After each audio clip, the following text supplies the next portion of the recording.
I'm Monique with Seymour Duncan, and today I'm going to show you how to install our latest product, the HyperSwitch. The HyperSwitch will replace any standard 3-way, 4-way, or 5-way blade switches commonly found on Stratocaster type guitars. With the screw terminals on the HyperSwitch, installation is fairly simple, but a bit of preparation is required. In addition to the included screwdriver, you're going to need a few other tools to get started. You'll need a pair of wire cutters, a Phillips head screwdriver, a small cup for screws, and if you're installing your HyperSwitch into a guitar with a pickguard, you'll also need a set of strings. Refer to the HyperSwitch wiring diagram that came with your packaging that applies to your pickup configuration, whether that be single coil sized humbuckers, full-sized humbuckers, stacks, etc. So you will have an idea about which wires to route to the HyperSwitch screw terminals. You'll use this wiring diagram during the install, so keep it within reach. Today I'll be installing the HyperSwitch into this Ibanez Prestige, which uses a Strat-sized humbucker for the neck and the middle position and a regular-sized humbucker for the bridge. So the first step is to take off the strings. Now that the strings are gone, I'm going to remove the pickguard mounting screws. Don't forget to put the mounting screws into a small cup so you don't misplace them. Now we'll flip over the pickguard.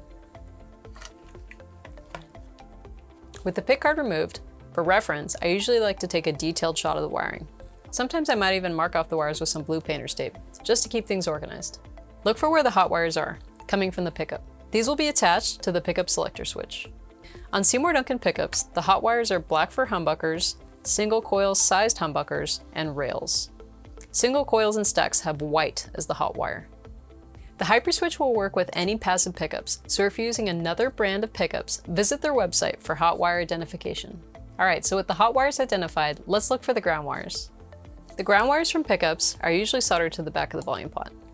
If you have Seymour Duncan humbuckers or single coil sized humbuckers and/or rails, these will be green and bare wires.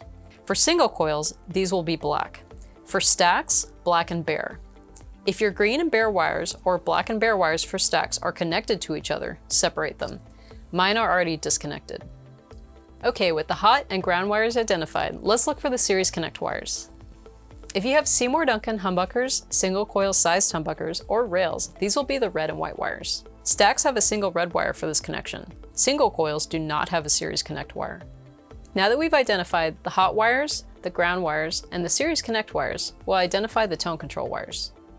Each of your guitar's tone controls will have a wire connected to the 5-way switch.